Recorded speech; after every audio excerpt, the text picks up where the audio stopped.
You're listening to an Anazao Ministries podcast.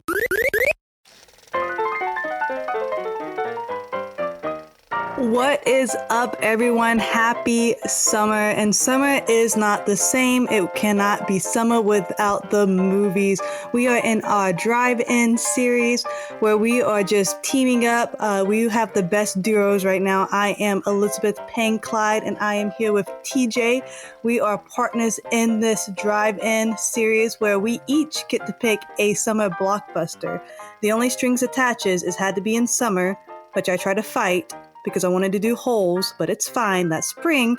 So I had to choose a summer blockbuster. It has to be no string attached, where it cannot be a part of any other franchise. It has to be a standalone summer blockbuster film. And today we are doing my pick.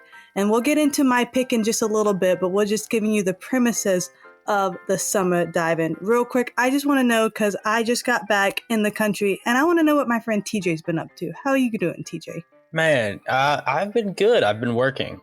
That's pretty much it. That's lame. Had a day off, and my friend Simon came over. We played Lego Star Wars: The Skywalker Saga for 8 hours. 8 solid straight? Yeah, have you tried 8 straight. Okay, we're not doing the geeking out thing. We don't have time for that. But have you played the new Zelda yet? I have not. I haven't. I have not either. Okay, I haven't. That's another time. We both need to. Yeah. Okay, so we are going to be talking about one of my all-time favorite movie. Fun fact, I had to Google what a blockbuster film was, like what made a film a blockbuster. And so it's pretty much just a high-budget film that did really, really well in the summer. So for those who did not know, now you know. And just a little tidbit of mine, a quote is, "An idea is like a virus, resilient, highly contagious. The smallest seed of an idea can grow. It can grow to define you or destroy you." So during this drive-in, we are talking about Inception. It's actually a Christopher Nolan film, so I'm sure a lot of you guys are familiar with that name. He is the Batman guy. So he did the 2 big Batman movies, but Inception is actually his 3rd highest grossing film. So it's a big deal. It was, I think 2010 is when it came out. So it's still fairly recent. It was number 1, I think like 3 weeks in a row. It did almost $1 billion in revenue. Very big deal. Very. Yeah. And it's near and dear to my heart. So TJ, you said you watched it. We both watched it yesterday. It's 2 hours and 28 minutes long, by the way. So we are dedicated. I forgot how long it was. I had to do it in 2 parts because I just didn't have time to sit down for 2 straight hours. So if you watched it before, so let's pretend, we just got done with the drive-in. You watched it for the first time. What was your initial thoughts about the movie? Oh, I was like 12 when I finally saw it. So I was just kind of blown away. Like, I was into it. I was super interested, and I was taking it way too seriously is really what it was. Because I was at that stage where it's like, you question everything. Dreams are basically pseudoscience. At this point, how much of that is real? Like, is it applicable? It's insane. I know that. I never really understood it. Mm-hmm. It took a couple years to really understand it. Mm-hmm. But that also was because it's 2.5 hours long. So I kind of missed some things first time around, and the second, third time around. 4th, 5th, 6th time around. Yeah. It's it's 2.5 hours long, but it's also very dense. Mm-hmm. With me, my husband showed it to me the first time. So I think in 2010, I was 18. So I was probably maybe like 20 by the time, maybe 21 by the time I saw it, because my husband's like, "What? You've never seen this? You have to watch it." And so I was just very confused. And usually when I'm confused, I don't really like something, but I liked being confused. And so for those who may have been sleeping for the past, 13 years, Inception is about a thief who steals corporate secrets through the use of dream-sharing technology is given the inverse task of planting an idea into the mind of a CEO, but his tragic past may doom the project and his team to disaster. And for all the heartthrobs out there, this is Leonardo, not Da Vinci, guys, but DiCaprio. I said his name right? I know Yeah. so many. Okay, I said it DiCaprio. right. You know how? Like, Yeah. yeah. Well, in my head, I was like, "Don't say Da Vinci. Don't say Da Vinci," because that's just where I go to. Yeah. And so I want to make sure I wasn't on autopilot. Yeah. But I actually did in middle school. Did a biography on Leonardo DiCaprio because we had to do a real person, and he was just because I He was hate Jack being known for Sparrow. like he was attractive on the cover, and I was like, let's go. And so I did a whole study on him. So I was Yeah. like really into Inception because I was really into Leonardo. Yeah. There's not like a shortage of eye candy in Inception. So when I was watching it again yesterday, I forgot how many attractive guys there was, and I was Yeah, like, it's like wow, all of them. all of them. And well, this is probably gonna be homage to you. Every time I kept on seeing Arthur, so Arthur in Inception is just a really like suave genius guy. I kept on seeing you, TJ, because Yeah. like you Thank you. usually do your hair like slick back, and you're kind of like a MacGyver. So I was like, man, if we had to like assign roles, TJ would be Arthur. Yeah, So I'm Joseph Gordon-Levitt. pretty much. I mean, identical twins. Mhm. So pretty much with the idea of Inception, it's just I don't know what's the beginning, what's the end. It messes with your mind because it's all about like you fall asleep and you can control your dreams. And I don't know anyone who hasn't had the desire to want to control their dreams because it's like your universe. And there's been a very few times, like maybe twice that I can think of, like I knew I was dreaming and I was able to try and like manipulate or control my dreams. And usually I just try and fly because like who doesn't want to fly in a dream? Yeah. So Yeah. have you ever had that where you just tried to like, have you ever like known you were dreaming during your dreams? Like maybe a couple times where I was like, oh, this is dope. I want to go somewhere else. Mm-hmm. Yeah. Most of the times I'm just at the whim of my psyche. So having control is way more fun. Yeah. The worst is when it's like the sleep paralysis where when you like wake up from the dream, but like you're not fully awake. I had that one time and I watched the scary, it always is in continue with the scary movie. And I was literally afraid of the dark. And this was recent, like maybe like a few months ago, but that's off topic. I was fine. Still fine. But pretty much, well, his name is Dom Cobb in the movie. So Cobb, goes into the dream, and so his job is pretty much making money of these dreams. And so his wife's family, we learn a little bit about like his father-in-law.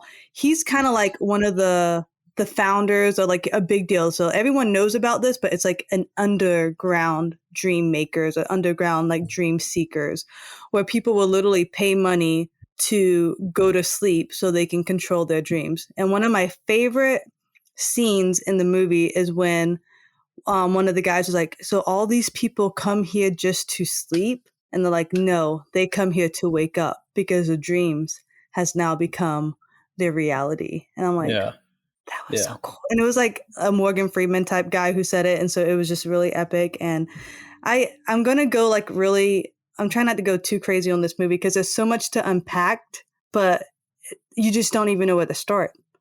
Yeah, because it's hard. Confusing. It's so hard. So what was your favorite parts of the movies? Definitely when they're trying to like reconcile with the fact that their plan went wrong and they have to figure out how to fix it. Because they're several layers deep in this dream. Mm-hmm. And like their anchor, their way out, Ames ditched them, took the easy way out early, to say the least. But wasn't Ames? Yeah, I think so. But there's so many characters that they get muddled.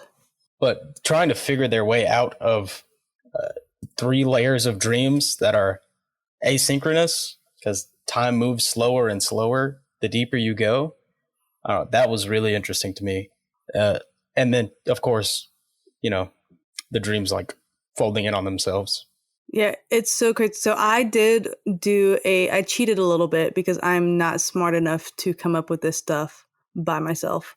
But there was a lot of the frontal cortex, your brain waves, when you watch a movie is very similar of your brain waves when you are actually dreaming, because it pretty much goes into autopilot. And what is unreasonable, it's not a red flag, just like in a dream. And they talk about a lot of your psyche and dream psychosis in the movie. And you're like, wow, I never thought about that. Like a lot of the times, like we see a scene and we find out like, oh, they're already dreaming. Wait, what? What's happening? And they're like, well, you never know when a dream has a beginning because you're always in a dream.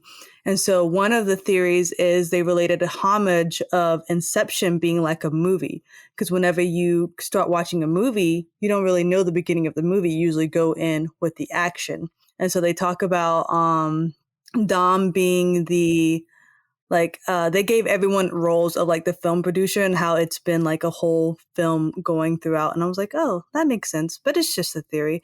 But the main premise is Dom and his wife, they go through, they find out how deep they can go into a dream.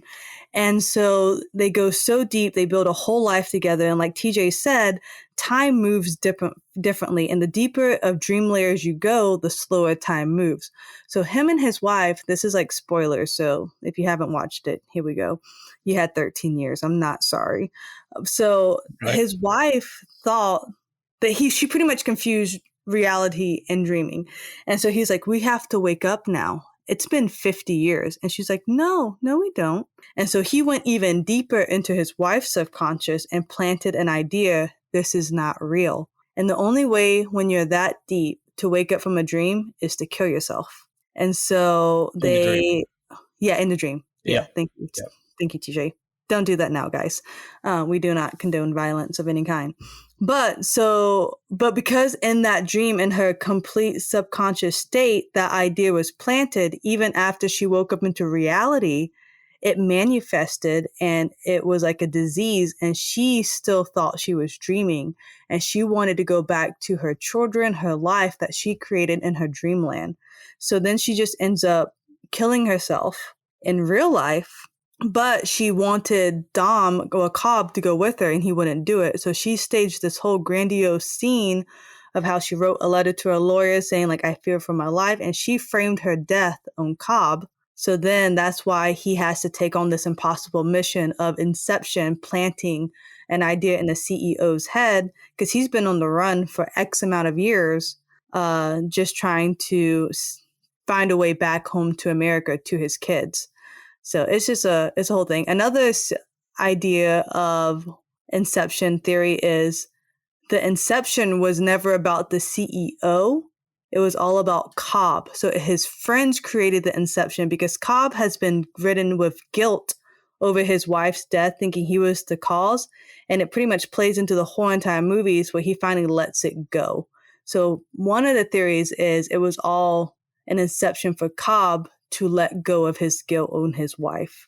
And even the CEO was a part of the... That's the thing. You're like, but that's completely possible. You just never know. Yeah. It's Christopher Nolan. This is like one of his best movies. Probably number one or number two, depending on who you ask. I think Interstellar is better, personally. I think that was number 4 on the money list. So good. But it's amazing how deep a movie can get, especially when you're, the point of the movie to some people is about filmmaking or, getting trapped in your own subconscious. And he does it so well for the whole 2.5 hours. And it's I'm actually never bored. Yeah, he actually had to. So he came up with the idea for Inception way before he was actually able to do it. He came up with Inception before he did Batman Begins. But he realized, it's not easy to do, so he's going to wait until he gets more experience. And then he made Batman Begins, Dark Knight Rises. He just kind of made a bunch of other great movies. And he was like, yeah, it's Inception time. And I think it was worth the wait because it's one of the best movies of the 2010s at the very least. Mm-hmm. Some people said it was the movie of the decade. And then when I was looking at other top grossing movies, this is one of the few original non-animated kid movies that broke Blockbuster. So you have Sing, you have I think they were saying Zootopia, Despicable Me, they all came out around that time and they all did better than Inception, but Inception was the only adult movie that broke it. Or something like that. I thought that was interesting. And so we know where to sell stuff now. Kids stuff sells. That's what I learned through my deep dive of figuring out how well Inception did, because I never knew. I never pay attention to who likes a movie. If I like it, that's good enough for me. So I didn't realize that Inception was almost $1 billion movie. So good job. We thank you, Christopher Nolan. We thank you a lot. I think the most controversial about this movie is, so with Inception, I almost said Conception, but you know, we're not talking about that today. Maybe that's another podcast episode. But with Inception, so for Cobb to know whether he's dreaming or not, because he was also in that deep state for years, they have what is called a totem. And so his totem is like almost like a little spinning top type deal. Only he knows the weight. Only he knows like how it feels. And when he spins it, if it is a dream, it will spin forever. And if it's not a dream, it's supposed to fall down. So there's even times like you can see like how his psyche is breaking because he has a gun to his head waiting for the totem to stop or not. Because once again, if you are in the dream, the only way to wake up is to either A, kill yourself, or B, have a jump. And so we've all had like dreams of like kind of falling and like being jolted awake that way. But depending on where you're at in the dream, you can't always jolt yourself awake.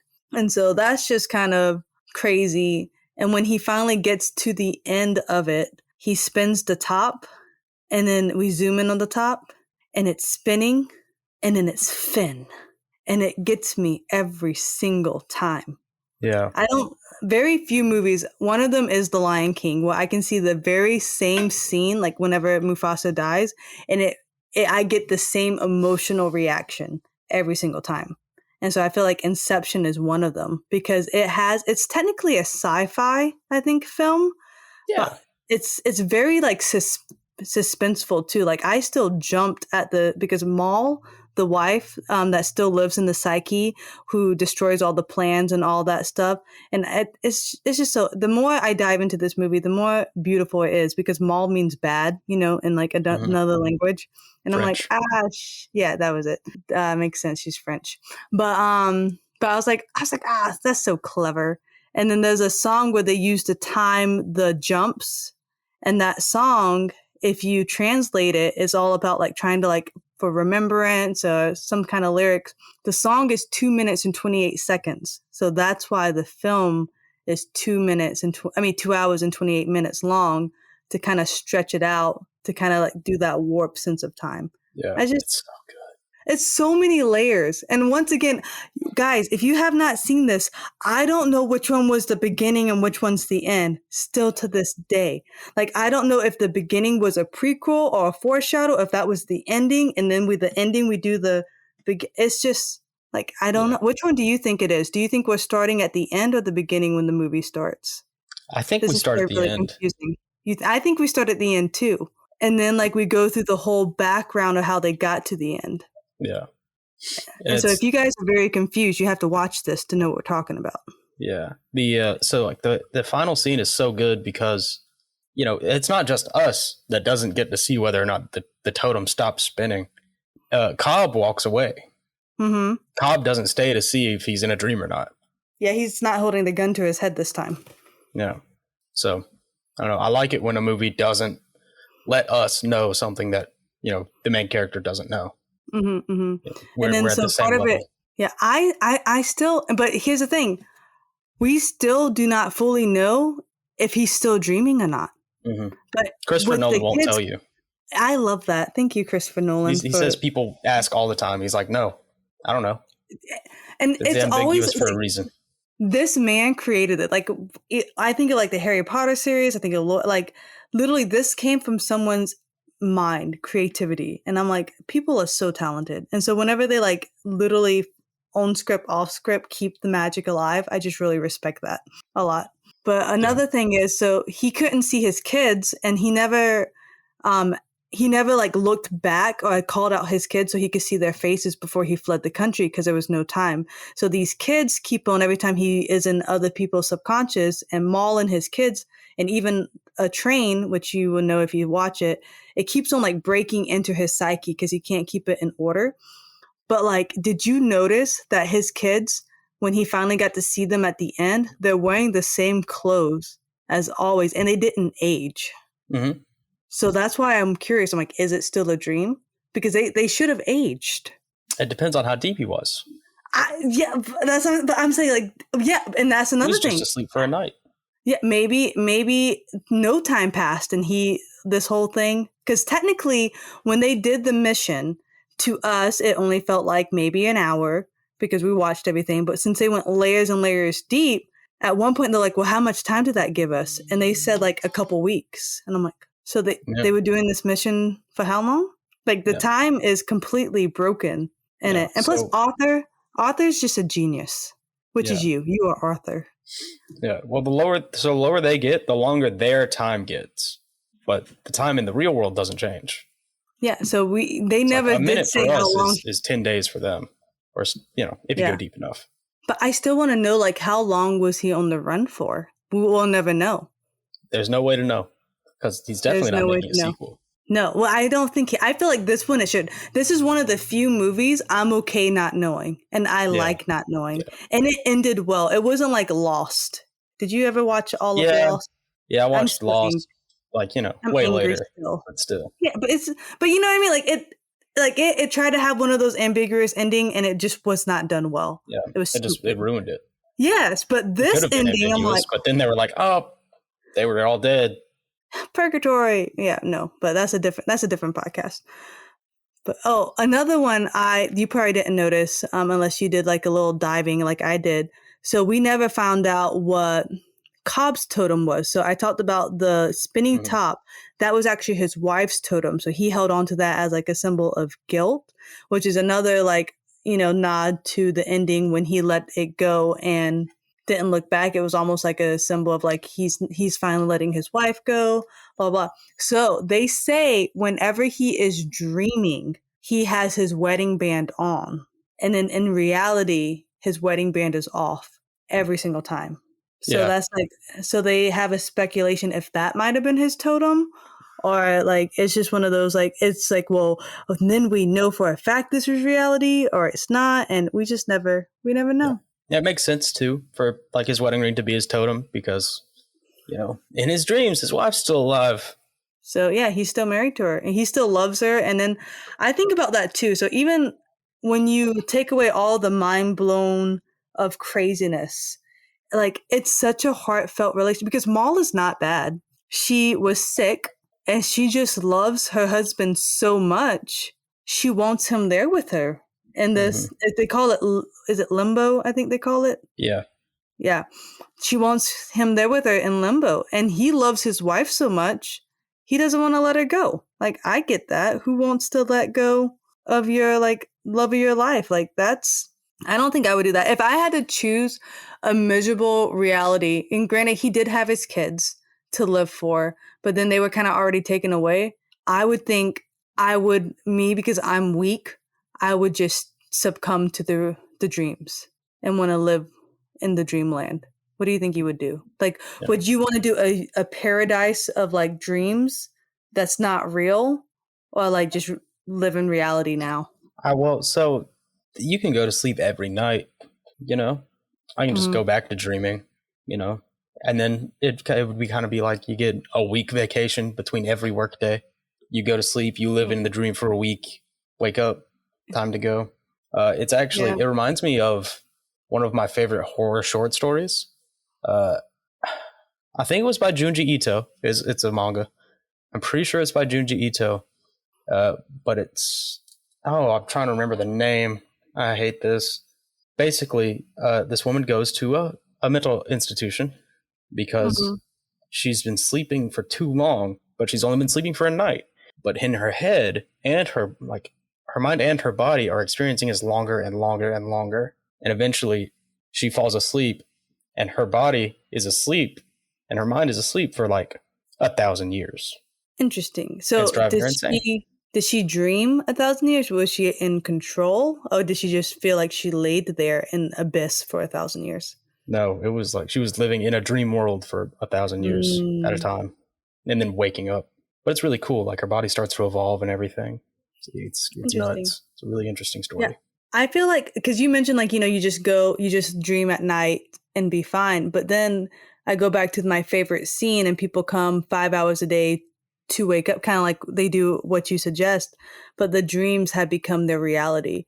because it's like the real world is not enough after a while. That's called Long Dream, by the way. Long Dream by Junji Ito. Okay. Super short. Check it out. It's great. And it's a manga? Mm-hmm. Okay, well, I'll read it and we'll talk about it on Manga Mustard. Yeah. So Patreons, if you want to watch that live, is a shameless plug. Okay, that's interesting. I don't know. I feel like reality wouldn't be enough for me if I started dreaming and building the life I want to live. Like I would be a size 2. I would have superpowers. I would have my own harem and like a mansion of anime butlers. Like, oh, fun fact, I tried to get Taylor to take me to a butler cafe in Japan. He wouldn't do it? But we did go to a maid cafe, but Will wants to do like a YouTube episode of my Japan recap, but we'll talk about that after this episode. Yeah. So any other thoughts on Inception? Like it's just mind blowing. Yeah. So have you ever seen Paprika? I know Paprika from Blue's Clues, the salt and pepper had paprika, the little slightly baby. different. Slightly different. Got it. So it's an old anime movie, like 2006.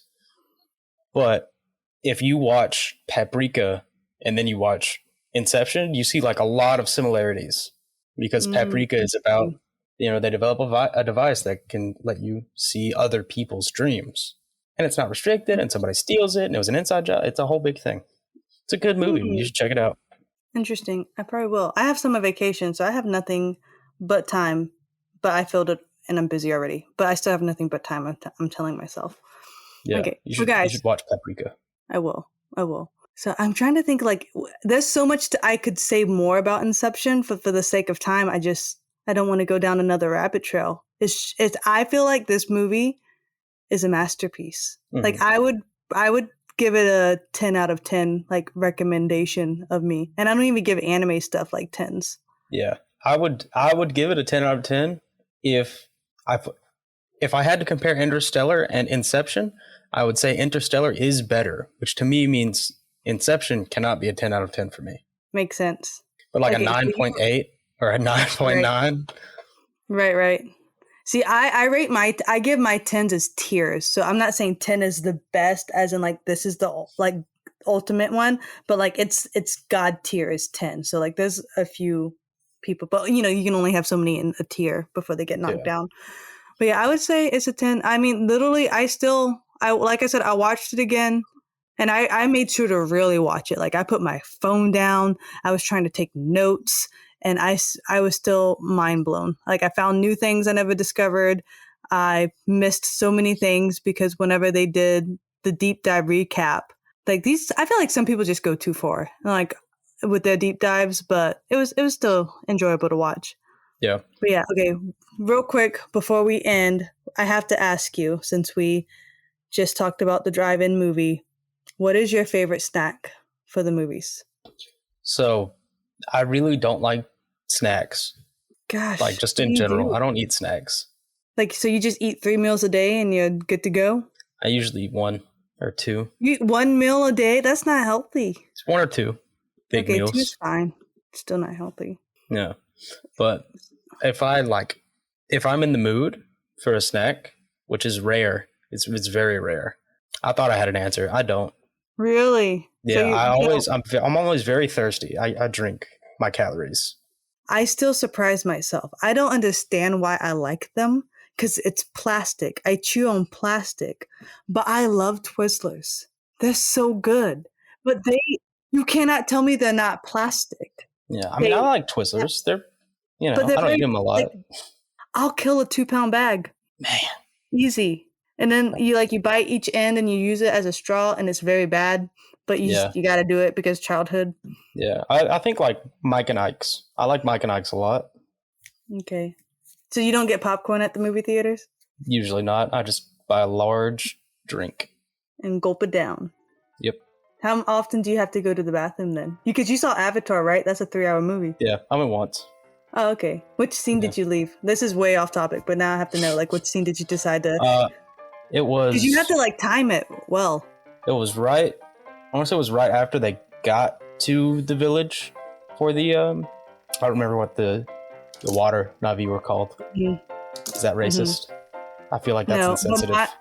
Mine was whenever like he got in trouble and the dad was yelling at them. I was like, oh, he's about to just go dad mode. I got 2 minutes. And so I ran and I did it. Okay, cool. We're getting off topic. We'll chat a little bit more. Hey guys, if you enjoyed this episode, if you enjoyed Inception, make sure you let us know. Let us know what to talk about, because I'm just going to talk about whatever I feel like, but I want to talk about what you want to talk about. Make sure you give us a rate and review on either Podchaser, Spotify, or Apple, however you listen to your podcast. And remember, we are all a chosen people, a geekdom, a priest. We'll see you next time.